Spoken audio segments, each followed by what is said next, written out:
हम लाशों की भी ढेर लगाएंगे, हम अपना खून भी इसके लिए कहीं तक भी, किसी हद तक भी जा सकते हैं। वो 1 तारीख को बाद हम नई प्लानिंग के साथ आएंगे। सुना आपने, किसानों का आंदोलन किस दिशा में जा रहा है।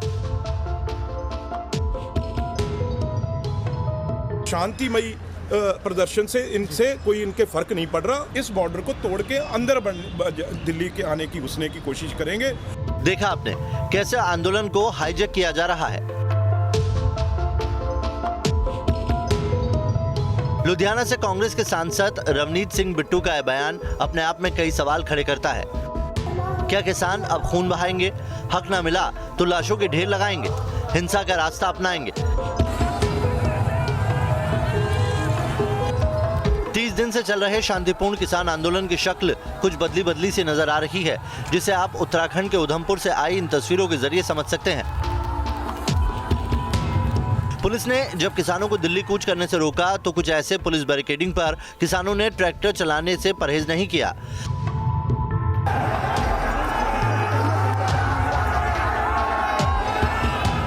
सिर्फ उत्तराखंड ही नहीं, हरियाणा, पंजाब और राजस्थान से भी लगातार किसान दिल्ली का रुख करते जा रहे हैं।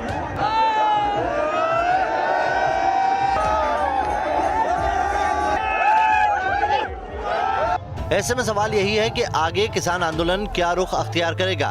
क्या नए साल में सरकार और किसानों का संघर्ष और बढ़ेगा या फिर कोई बीच का रास्ता निकलेगा? नतीजों का विश्लेषण करने के लिए हमें 30 दिन पूरे कर चुके इस आंदोलन के अब तक के पूरे सफर को समझना होगा, और इसके लिए सबसे पहले आपको लेकर चलते हैं दिल्ली के सिंघू बॉर्डर। मैं इस वक्त दिल्ली के सिंधु बॉर्डर पर मौजूद हूँ। पिछले 30 दिनों से यहाँ पर किसान कड़कड़ाती सर्दी में धरने पर बैठे हुए हैं। 30 दिन, जी हाँ, इन 30 दिनों में क्या हुआ है आज पूरा हिसाब आपको देंगे। कितने दौर की बातचीत सरकार के साथ हुई, कब बातचीत बनती हुई दिखाई दी और कब बातचीत बिगड़ती हुई दिखाई दी। आइए इन 30 दिनों का हिसाब आपको बताते हैं। सबसे पहले इस वक्त के ताजा हालात पर गौर कीजिए। पंजाब, हरियाणा, उत्तराखंड और राजस्थान से किसानों के जत्थे दिल्ली की तरफ कूच कर रहे हैं, जिनका मकसद साफ है। हम हमारा हक लेके रहेंगे, तीनों बिल वापस करना होगा मोदी जी ने। हम दिल्ली कूच करेंगे, दिल्ली को नहीं संसद को घेरेंगे। हम वो लोग हैं कि 6 महीने का नहीं, 1 साल का, 2 साल का, 3 साल भी इधर बैठना पड़े तो हम बैठेंगे। ये तस्वीरें दिल्ली राजस्थान के बॉर्डर शाहजहांपुर की है, जहां हनुमान बेनीवाल 2 लाख किसानों के साथ दिल्ली कूच कर रहे हैं। काले कानून को बंद करो। जब सरकार अगर बेरी हो तो लाउड स्पीकर से बात कहनी पड़ेगी। अगर सरकार बेरी हमारी अगर बात नहीं सुन रही है तो कहीं ना कहीं कोई माध्यम बनाना पड़ेगा। इसी तरह की तस्वीरें दिल्ली गाजियाबाद बॉर्डर पर भी नजर आई, जहां किसानों के आने से नेशनल हाईवे पर 9 घंटों तक जाम लगा रहा। सवाल यही है कि आंदोलन अभी और कितना जोर पकड़ेगा और बीते 3 दिनों में आंदोलन कैसे रफ्तार पकड़ता गया, इसकी पड़ताल न्यूज नेशन ने ग्राउंड जीरो पर जाकर की। किसान आंदोलन के 30 दिन की एक तस्वीर दिखाने और आंदोलन का सफर ग्राउंड जीरो से आपको समझाने के लिए इस वक्त मैं मौजूद हूं गाजीपुर बॉर्डर पर। 26 नवंबर से 26 दिसंबर तक दिल्ली के सिंधु बॉर्डर, टिकरी बॉर्डर और गाजीपुर बॉर्डर पर हजारों की संख्या में किसान मौजूद हैं। उन्होंने ट्रैक्टर ट्रॉलियों में अपना अस्थायी घर बना लिया है, रहने का इंतजाम कर लिया है, टेंट में अस्थायी घर बना लिए हैं और साथ ही एक अस्थायी किचन भी बना लिया है, ताकि हजारों की संख्या में जो किसान मौजूद हैं उनके खाने पीने की कोई दिक्कत ना हो। रोजाना यहाँ पर हजारों की संख्या में लोगों के लिए खाना बन रहा है, लंगर लग रहे हैं और जो भी यहाँ पर आ रहा है उसको भरपेट खाना खिलाया जा रहा है। लेकिन बड़ा सवाल यह है, आखिरकार ये डेडलॉक खत्म कैसे होगा, आंदोलन समाप्त कैसे होगा, सहमति कहां पर जाकर बनेगी? दरअसल इस सवाल का जवाब किसानों को भी नहीं पता, इसीलिए वो एक लंबे इंतजाम के साथ, लंबे आंदोलन की तैयारी के साथ दिल्ली की सीमाओं पर लगातार डटे हुए हैं।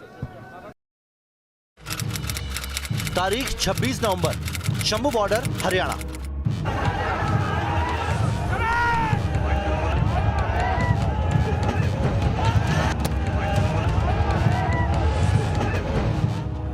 कुछ ऐसी हंगामेदार तस्वीरों के साथ किसान आंदोलन का परिचय देश के साथ हुआ। ये पंजाब हरियाणा का शंभू बॉर्डर था, जहां किसानों को दिल्ली कूच से रोकने की खट्टर सरकार की सारी कोशिशें बेकार हो गई थी। वाटर कैनन और पुलिस बैरिकेडिंग किसानों का रास्ता नहीं रोक पाई। किसान ट्रैक्टर पर महीनों का राशन लादकर पूरी तैयारी के साथ चले थे, जो जल्द ही दिल्ली पहुंच गए और दिल्ली में एक साथ कई बॉर्डर पर अपना डेरा डाल लिया। और 30 दिन बाद भी वहीं डटे हैं। पूस की सर्द रातों में बेशक किसान सड़क पर ठंड में बैठा हो और कांप रहा हो, लेकिन उसके हौसले नहीं डोले हैं। किसान साफ कर चुके हैं कि तीनों बिल वापस लिए जाने तक वो यहाँ पर डटे रहेंगे, यानी जब तक कानून वापस नहीं होता वो यहाँ से जाने वाले नहीं हैं। मैं इस वक्त टिकरी बॉर्डर पर मौजूद हूँ, जहाँ से किसानों की रणनीति तेज की जाती है। बैरियर और पत्थर हटाते हुए दिल्ली पहुंचे किसानों ने टिकरी बॉर्डर के पास ही सिंघू बॉर्डर और चिल्ला बॉर्डर को अपना ठिकाना बनाया। इस वक्त नेशनल हाईवे 44 पर सिंघू बॉर्डर वो अहम पड़ाव है जहां किसान अपनी रणनीति को धार दे रहे हैं। ये वही सिंघू बॉर्डर है जिसका नाम किसानों के बाद आज देश में विदेश में हर कोई जानने लगा है। सिंघू बॉर्डर पर 26 नवंबर को किसान धरने पर बैठे थे। 1 महीना पूरा हो चुका है और इसी सिंघू बॉर्डर से आज हम आपको बताने वाले हैं कि क्या कुछ हुआ इन 30 दिनों में। जब किसान यहाँ पहुंचे थे 26 नवंबर को तो उनका स्वागत पानी की बौछारों से हुआ था और आज लगातार इस सिंघू बॉर्डर पर किसानों की तादाद बढ़ती जा रही है। इस बीच सरकार ने किसानों को मनाने की कई कोशिशें की, लेकिन बात बनने की बजाय बिगड़ती ही चली गई। इन 30 दिनों में क्या कवायदें हुई और उसका क्या रिजल्ट रहा, पहले उसे जल्दी से आप समझिए।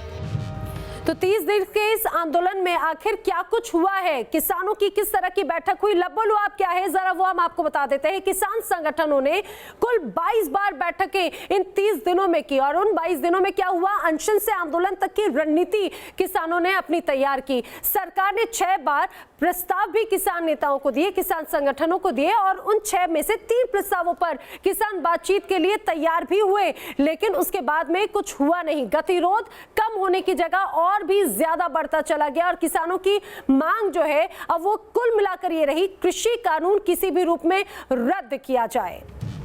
साफ है कि किसान महीनों की जिस तैयारी से आज से 30 दिन पहले आए थे, अब हालात उसी तरह जाते नजर आ रहे हैं। किसानों के कारण दिल्ली से लगने वाले कई बॉर्डर सील हैं, जिससे कई अहम सड़कों पर 30 दिनों से यातायात बंद है। ये NH9 की वो सड़क है जो गाजियाबाद से दिल्ली की ओर जाती है।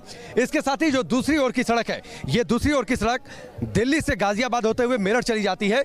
बीच बीच में किसान इस रास्ते को बंद करते हैं ताकि सरकार पर प्रेशर बन सके, ये एहसास दिला सके सरकार को कि उनकी संख्या यहाँ पर ज्यादा है, सरकार उनकी मांगों को माने, तभी ये आंदोलन समाप्त होगा। पिछले 1 महीने से ये डेडलॉक की स्थिति बनी हुई है। फिलहाल लोगों को दिक्कत होती है क्योंकि दिल्ली जाने वालों को वैकल्पिक रास्तों का चुनाव करना पड़ता है, वहां पर भीड़ ज्यादा होती है और बीच बीच में दिल्ली से वापस गाजियाबाद या फिर नोएडा जाने वाले लोगों को भी परेशानियों का सामना करना पड़ रहा है।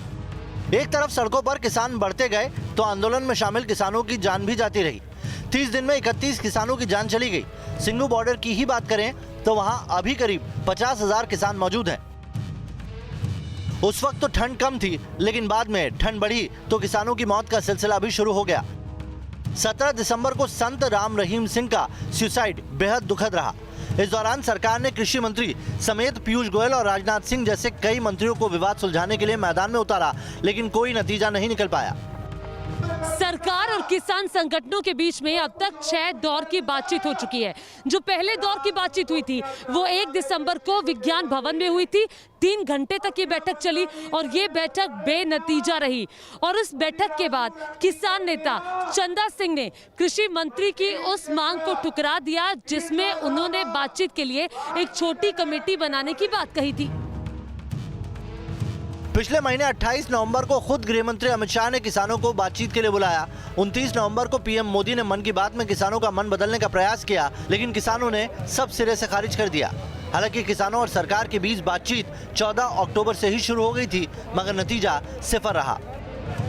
तो आइए आपको बताते हैं किसानों से कब कब बात हुई है। सरकार की 6 दौर की जो बातचीत चली है वो तारीख के हिसाब से हम आपको बताते हैं कब किस मीटिंग में क्या हुआ। तो पहली जो मीटिंग हुई थी, पहली बातचीत हुई थी वो 14 अक्टूबर को हुई थी। पहले दौर की बातचीत 14 अक्टूबर को हुई।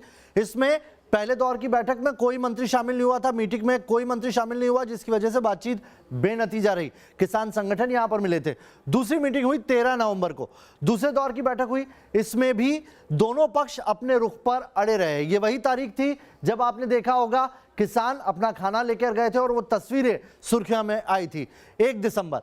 तीसरे दौर की बैठक रही 35 किसान संगठनों ने यहां पर बातचीत की और इसमें सरकार के 3 आला मंत्री मौजूद रहे, लेकिन सरकार की कमेटी बनाने की पेशकश यहां पर सामने आई। सरकार से यह बातचीत भी बेनतीजा रही थी क्योंकि किसान इसमें अपनी मांग पर अड़े रहे थे। 3 दिसंबर को जो चौथे दौर की बैठक हुई, इसमें किसान संगठनों के 40 प्रतिनिधि शामिल हुए थे, अलग अलग संगठनों से जुड़े हुए। सरकार ने एमएसपी जारी रहने का भरोसा दिया था इस पे, लेकिन किसानों ने कहा था कि एमएसपी लिखित होना चाहिए, कानूनी बनाएं उसको, और इसी को लेकर 7 घंटे जो बातचीत चली वो बेनतीजा हो गई, कोई बातचीत उसमें अमल में नहीं आ पाई।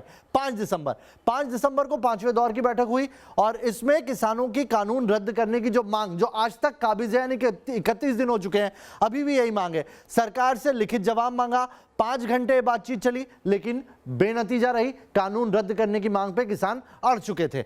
8 दिसंबर को क्या हुआ, छठे दौर की बातचीत हुई थी और ये बातचीत जो है सरकार से नहीं, गृह मंत्री से हुई थी। क्या अगले दिन ही यहां पर सरकार से बातचीत होनी थी, लेकिन गृह मंत्री ने रात को बुलाया, रात 11 बजे तक यहां बातचीत हुई 8 दिसंबर को, लेकिन कोई बातचीत, ये जो मसला है उसका हल नहीं निकल पाया। और इसी के बाद 9 दिसंबर को जो बैठक होने वाली थी उसका बहिष्कार कर दिया गया। लिखित में मांग की कि एक मसौदा दिया जाए और उस मसौदे पर पहले किसान विचार करेंगे, उसके बाद अपना जवाब देंगे। तो 8 दिसंबर को आखिरी बार किसान और सरकार दोनों के बीच में बातचीत हुई थी, जिसमें गृह मंत्री ने शिरकत की थी। और अब 29 तारीख को मीटिंग होनी है। अब देखना यह होगा कि लंबे अंतराल के बाद जो मीटिंग हो रही है उससे क्या निकल कर आता है।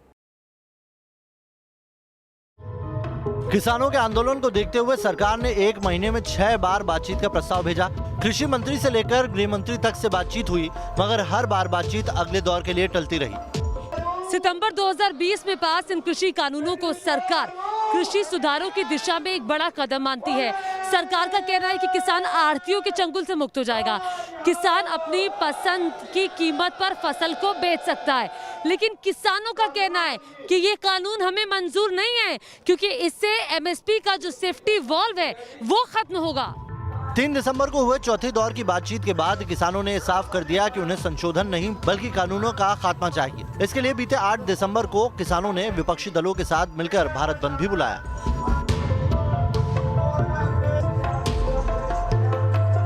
9 दिसंबर को किसानों को केंद्र सरकार की तरफ से लिखित प्रस्ताव भेजा गया, जिसमें एमएसपी को लेकर लिखित आश्वासन दिया गया, मगर किसानों ने इसे भी रद्द कर दिया। कृषि मंत्री के 8 पन्नों की चिट्ठी भी किसी काम न आई। आप ऐसे ही धरने पर बैठे रहेंगे जब तक वापस नहीं लिए जाते कृषि कानून? नहीं जाएंगे जी, चाहे 6 महीने में बैठना पड़े बैठेंगे। हम जितना देर वापस नहीं होंगे हम यहाँ से नहीं जाएंगे। जब किसान हल चलाता है ना वो झुकता है, और जब दूध होता है जब भी झुकता है उसकी गर्दन नीचे होती है। जब किसान झुकना जानता है तो झुकाना भी जानता है। कैसे समाधान निकलेगा, क्योंकि ये संकेत तो लगातार मिल रहे हैं कि हम कानून वापस नहीं लेने वाले? ये तो बिल्कुल लेने ही पड़ेंगे इनको। हाँ, किसान पूरी एकता में पूरे बल के साथ इकट्ठे हो चुके हैं, ये इनको लेना ही पड़ेगा। जितना देर कानून वापस नहीं ले हम यहाँ से जाएंगे ही नहीं। कितने दिन से आप यहाँ? हो 5-7 दिन हो गए ना। 5-7 दिन हो गए हैं और दिक्कत नहीं हो रही यहाँ? ना, कोई दिक्कत नहीं। अच्छा, समाधान निकलेगा ये जो समस्या होगा? हाँ निकलेगा ही, हम बैठे तो निकलेगा ही। तो समाधान निकलेगा? हाँ अभी निकलेगा, जरूर निकलेगा। वाहिगुरु जी का खालसा, वाहिगुरु जी की फतेह। समाधान निकल जाएगा? निकलेगा, सहज पके सो मीठा होए। इस बीच कड़ाके की सर्दी के बीच खुले आसमान के नीचे रात बिताते और लंगर लगाते किसानों की तस्वीरें देश दुनिया की सुर्खियां बनी। बीते 30 दिनों में किसानों ने नेशनल हाईवे जाम किए, टोल प्लाजा फ्री किया, जिला मुख्यालयों पर प्रदर्शन किया और अनशन तक की रणनीति बनाई, मगर गतिरोध बढ़ता रहा जो अब और तेज हो चला है। दिल्ली का शाहीन बाग आपको याद होगा, सीए को लेकर किस तरीके से वहां पर विरोध हुआ था और वहां पर एक सड़क पर टेंट लगाकर कुछ लोग बैठे हुए थे। अब जो हम तस्वीर आपको दिखाने जा रहे हैं इसमें देखिए, ये किसान हैं, ये अन्नदाता हैं और ये दोनों तरफ, हाईवे के दोनों तरफ टेंट लगाने की अब व्यवस्था कर रहे हैं। एक तरफ पहले ही टेंट लगाया जा चुका है। एक तरफ किसानों ने जहां दिल्ली के सभी बॉर्डर पर लंगर लगाकर लंबी लड़ाई का ऐलान कर दिया, तो वहीं किसानों का एक दूसरा धड़ा कानून के समर्थन में आ गया है। इसकी शुरुआत 23 दिसंबर को तब हुई जब देश के 20 राज्यों के 3 लाख से ज्यादा किसानों ने नए कृषि कानून के समर्थन में सरकार के पास अपने हस्ताक्षर के साथ एक पत्र भेजा। जहां तक एमएसपी का सवाल है, हाल के दिनों में सरकार ने बहुत सी फसलों का न्यूनतम समर्थन मूल्य भी बढ़ा दिया है। ये कृषि सुधारों के बाद भी हुआ है, नए कृषि कानूनों के बाद भी हुआ है। इन सब के बीच अन्नदाता को मनाने के लिए पीएम मोदी ने 25 दिसंबर को एक और कोशिश की। पीएम ने फिर दोहराया कि न एमएसपी खत्म होगी न मंडियां बंद होगी। जाहिर है पीएम ने एक बार फिर गेंद किसानों के पाले में डाल दी है, लेकिन किसानों का मूड बदलता नजर नहीं आ रहा। उधर किसान आंदोलन का खमियाजा दिल्ली को कुछ इस तरह से भुगतना पड़ रहा है। कृषि कानून के विरोध में जारी किसान आंदोलन का प्रभाव हर एक क्षेत्र में पड़ा है। कारोबार पर इसका कैसा प्रभाव है ये आपको बताते हैं। दरअसल दिल्ली में फल और सब्जी की सप्लाई जो पहले होती थी अब उससे पूरी तरह से आधी हो चुकी है। पहले 12,000 मीट्रिक माल आता था, लेकिन अब वो आधा हो चुका है। 6 से 7,000 मीट्रिक टन माल की आवक हो रही है। 6,000 टन की जगह 3,000 टन फल सप्लाई हुआ है। इसके अलावा 3200 टन सब्जी की ही सप्लाई अभी तक हुई। किसान आंदोलन से 40% आवाजाही ही प्रभावित हुई है। किसान आंदोलन को एक पूरा महीना हो चुका है। इसकी गूंज सुप्रीम कोर्ट से लेकर विदेशों तक पहुंच गई है। बैठकें हो रही है, रणनीतियां बन रही है। सवाल यही है कि मोदी ने किसानों का भ्रम तोड़ा है, मगर किसानों ने क्या सोचा है? सरकार कह रही है हम बदलाव कर देंगे, हम बदलाव के लिए तैयार हैं। देखो, जो 3 कानून मोदी ने काले बनाए हैं किसानों के उल्ट, वो वापस लेगा तो यहाँ से जाएंगे, नहीं तो यहीं बैठेंगे, ठीक है, वापस नहीं जाएंगे। क्या आपको लगता है सरकार झुकेगी, कानून वापस लेगी? हाँ जी, सरकार झुकेगी। जो ये किसानों का कष्ट देख रहे हैं, इसके कोई भी सरकार झुकने को मजबूर होएगी। आपको क्या लगता है समाधान जल्दी निकलेगा? समाधान निकलेगा ही। अभी 1 महीना हो गया है। कोई हल नहीं, अभी 6 महीने और बैठेंगे ही। बैठे हैं, चाहे 6 महीने हो जाए बैठांगे जी, हक लेके जावांगे जी। साडा हक इत्थे रख। हाँ जी, साडा हक इत्थे रख। जिंदाबाद। ठीक है, सरकार की मंशा साफ है, लेकिन किसानों को 1 महीने बाद भी ठोस प्रस्ताव का इंतजार है। एक बार फिर सरकार और किसानों के बीच 29 दिसंबर को एक बैठक होगी। हालांकि आपने देखा कि पिछले 30 दिनों में कैसे किसानों के इस आंदोलन ने अपना सफर तय किया। हालांकि ये सियासत का अखाड़ा भी बना, लेकिन अब ये उम्मीद की जानी चाहिए कि जल्द ही सरकार और किसानों के बीच में डेडलॉक यानी कि गतिरोध टूटेगा। और इसी के साथ हमारी खास पेशकश में अभी के लिए इतना ही। नमस्कार।